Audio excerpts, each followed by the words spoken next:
Today we're looking at some audio tubes, in this case from Ray Tubes, which is a brand of APOS audio. APOS audio sent me, well, a couple of sets of tubes, in this case a set of 12 AU7 tubes and a set of 6 SN7 tubes, and both of these sets are available either as single tubes or in this case matched pairs. And it's from their select range. Now their select range is one of 3 different ranges of tubes they have. The lowest, or the entry level, is the core range, which are relatively inexpensive, under $50. Then you have, as I said, the select range, which ranges from about $65 to $80. And then the reserve range, which just has the 6SN7. They're very top 1% of tubes that they've tested from, or the tubes available, and they're at around $209 per tube. So I've hit the middle range with the Select series, which is costs about the same, I guess, as a pretty decent vacuum tube and not maybe a super cheap one. And well, we're expecting some pretty decent performance. So to that end, what I did is I plugged the tubes into 3 different amplifiers. Now I only have one 12 AU7 amplifier, and that's the same one actually that is mentioned on the APOS audio site. That's the X-Duo TA30. In that case, it takes a matched pair. If you've noticed, the X-Duo TA30 doesn't have the original rectifier in it because the original one is, like I showed in my review, that it's kind of cheap and, well, you can do better even with a cheap new issue Mullard. So that's what I've swapped in there. I also have my good old ALO Audio Studio Six behind me, which takes one 6SN7 tube along with 2 6V6 GT tubes, and I have a number of tubes for that I will compare it with. And I also have recently reviewed Shit Audio's Lyr APOS headphone amplifier and preamplifier. And for that, I thought, well, it takes one 6SN7 tube and that's just perfect. And again, I compared some tubes in that. Now, the problem I have, as well as many other people, is that new old stock tubes, that is tubes going back, well, way back into last century. I think the earliest tube I have is from the 1950s, and I've seen maybe even there are still some floating around from the 1940s, are getting really, really expensive, like ridiculously so. Now, of course, when the transistor came out, there were, I don't know, hundreds of thousands, millions of tubes made, so there was a huge stock available for audiophiles to use if they were suitable. I mean, there are numerous brands, and they stuck around for a very long time, and you can still get unused tubes which were made many decades ago, and some of them are really good quality. I have a selection here, including this nice Sylvania VT231, which I'll talk about a bit later. But the thing is, of course, the prices of this, I think I got this maybe for a reasonable amount, maybe somewhere under $100, but now they're kind of creeping up, even if it is not one of the very special, whatever they're called, bad boy tubes, which now people are charging like $1,000 for.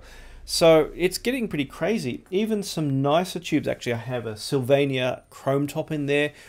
They can still be had for a reasonably sane price, but the price is starting to creep up, and it's a pretty nice tube, all things being equal. So let's get down to business. The first place I tested tubes was in the Studio Six, and to compare how the sound was, I matched it with the aforementioned VT231 I have here. I also have a General Electric 5692 reinforced military tube, and these are quite popular. They have their own particular sound. And as well, I have, you can see the Sylvania chrome top in there, which I've already mentioned. Now, just putting the tube in without actually doing any comparisons, the first thing I noticed in both amps, in fact, is that the sound with the tube was a fairly even, fairly neutral sound. Now, tube sound is something I should talk a little bit about. Most people assume that tube sound means something warm and kind of harmonic, and this is, for the most part, fairly true. But there are different kind of tube sounds. Some, again, are warm sounding, and some are more kind of have some harmonic distortion that adds some pleasant bloom to the sound, which can be really nice when listening with tube amps, and something that a lot of people like. The third sound, which shows up in some amplifiers, is a little bit of bass boost, but also a little bit more treble. So you have a little bit more of a V shape, which can sound somewhat more exciting. And this means that different tubes and maybe even different tube types and different amp types will result in a slightly different sound depending on how they're set up. So in that, my first impression of these tubes in, say, the TA30 was that with a very kind of even and fairly neutral sound, it boosted the amount of resolution I felt I could hear from the stock JJ tubes that come with the amplifier. Now, of course, I can't switch backwards and forwards quickly, so I did have to switch the amp off, pull the tubes out, put the other tubes in, and maybe even wait a couple of minutes for things to warm up. But kind of listening to the same song over and over again, switching backwards and forwards, I did notice an increase in resolution from the amp with that aforementioned alternate Mullard rectifier in there. And I thought that was a pleasant upgrade. Now I also noticed that APOS Audio does stock this amplifier with the upgrade as a kit.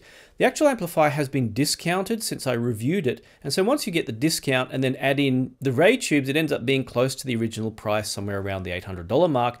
And that kind of makes it about spot on, as I thought it was a pretty good piece of kit for driving some maybe even some high-end headphones like the LCD5s I have here, and also the MM500s, which I have in for review.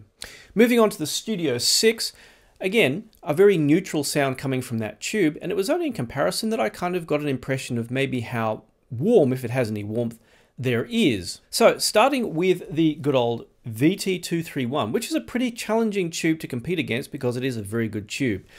Switching to the Ray tube, I noticed there was a little bit of a drop in clarity, but still it was a very kind of even and neutral sound.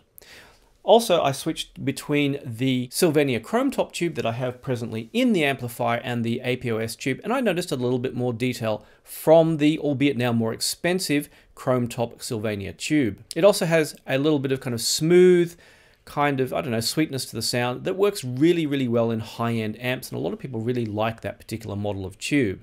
However, one tube that the APOS tube did have an advantage over is the 5692. Now the 5692, as I said, is a warmer tube, and it's a kind of more entertaining tube, but I felt there was less resolution overall from the amp with this tube in there, and I got better results and a more even sound, or more, I suppose, more neutral sound from the APOS tube than I did with the 5692.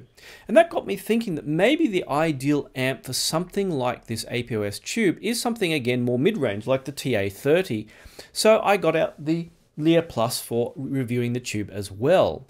Now, one other advantage of having the Lyr Plus out there is I could actually keep the tube that I was swapping in and out heated up while the other tube was in for evaluation. And that meant the tube didn't have to cool down, and any changes to the sound as a result of not being warmed up were dealt with. So in reverse, I also used the Studio Six as a very expensive tube heater while I evaluated the tube inside the Lyr Plus. Now, I thought that the Lyr Plus was a pretty decent amp even in solid state mode. However, the stock tung-sole kind of Russian reissue tube, which it comes with, because obviously getting a large quantity of tubes is really only possible if you do get Russian tubes, or, well, new Chinese tubes as well. Yeah, I wasn't a particular fan of this tube, and I never have been, either in the Lyr 3 or the Lyr Plus. So I was kind of happy to have another tube to try it against. Now, I said in my Lyr 3 review that I liked the Chrome Top Sylvania tube in there, and I told people, please don't buy a lot of these things. I want some left so I can actually buy some when I need them. But I still think it's a really nice tube, especially if you're willing to spend the money, well, a good percentage of the amp on a nice tube. So I thought, now a lot of people miss the warmer sound of some of the older style Schiit audio gear, such as the Lyr 3, because the Lyr Plus is a more neutral sounding amp. So I thought maybe the 5692 might be a good match, and indeed it was. It brought back some of that warmth and some of that punchy entertainment that makes Schiit audio gear really fun to listen with. In comparison, like with the Studio Six, I got a better result with the APOS tube, which is more neutral sounding than the 5692, although of course in a lower grade amp maybe there's not as much resolution difference. If I was going to get a Lyr Plus and have it as my main amp, I might be switching backwards and forwards between the APOS tube and the 5692 depending on my kind of mood. So I also thought I'd try the Sylvania Chrome Top, and of course in a not as resolving amp as the Studio Six, I thought that, well, you know, there was a slight bit of difference in flavor. I like both the APOS tube and the Chrome Top inside the Lyr Plus, as either one made me enjoy listening to the music. But the main question was, how does it compare to solid state mode? Now, I saw some people don't like the solid state mode in the Lyr Plus as much as they prefer having a tube in there. And clearly having a good tube in there can sound really nice. I also have in a Cayenne N3 Ultra for review, and you can switch in and out the tube mode or solid state mode. And likewise, I prefer the tube mode and a little bit of that added bloom.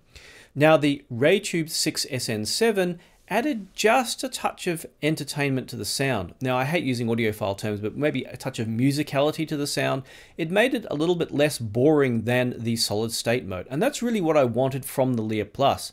It got me into that mode where I really want to start listening to music and not worrying about the gear. And that's the key thing I'm really looking for in a piece of gear is, Does it entertain me? Even if it isn't the most resolving setup, when you do get really good synergy between devices, it can be very fun for listening.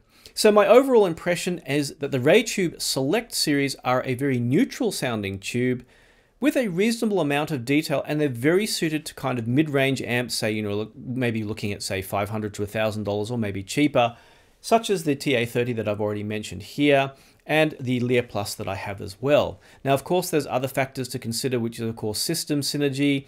Likewise, for example, in my Studio 6, I have other tubes I can switch around, and sometimes I will play around with switching the 6V6 GTs and the 6SN7 to find out which combination sounds the best to me in any particular moment. But if you're looking for a fairly neutral sounding tube that adds maybe just a little bit of interest to the sound, but not enough to really color things, then I'd say the Ray tubes could definitely be the go. And they're fairly reasonably priced.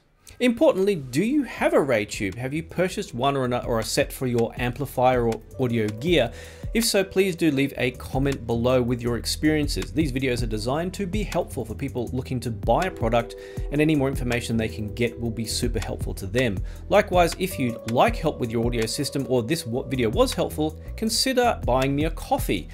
If you become a monthly member, you get access to my Discord and you can chat to me, email me, and even higher grade members can chat to me over video chat, and I'll help you out with any advice you have about your audio system or anything related to it. So you can happily pick my brain with all the advice I've picked up over decades of being an audiophile. As always, thanks once again for watching, and thank you to everyone who supported me, and I'll see you all online.